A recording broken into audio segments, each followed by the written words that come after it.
বাল শুনে তো বন্ধু বুঝছিস নাকি? হ্যাঁ আমার গার্লফ্রেন্ড তখন ওরা একবার লাইনে করতো। তো আমার গার্লফ্রেন্ড যখন লাইনে করতো না, তখন আমি আসলে আমার গার্লফ্রেন্ড তখন 7-এ করতো, আমি তখন 8-এ করতাম। হ্যাঁ হ্যাঁ তো 1 বছরের প্রেম, তো 2 বছরের প্রেম করার পর ওই একটা ছেলের সাথে রিলেশন হয়ে গেছে। হ্যাঁ ওই ঠেকা দিচ্ছে বলতে গেলে। হ্যাঁ ঠেকা দেওয়ার কারণে আমি অনেক অনেক আমার মনে করো আমি কষ্ট পাইছি। এই কষ্টটা আমি সহ্য করতে পারি না, কেন পারি না? আমার মুখে আসে লাগে, বুঝছো? তো আমার সামনে আমার গার্লফ্রেন্ড যখন একজনের হাত ধরে যায়, হ্যাঁ এটা কি মানা যায়? বলো মানা যায়? এটা কখনো মানা যায় না। কেন মানা যায় না? কারণ কষ্ট লাগে। এটা হচ্ছে রিয়েল প্রেমের কষ্ট। হ্যাঁ এটা সবাই বুঝে না। কেন বুঝে না? হ্যাঁ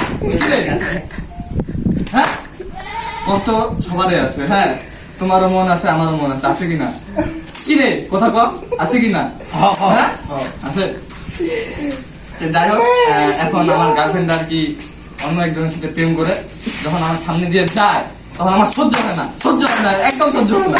হ্যাঁ বুঝছো? তো যাই হোক, আজকের এখান থেকে বাকি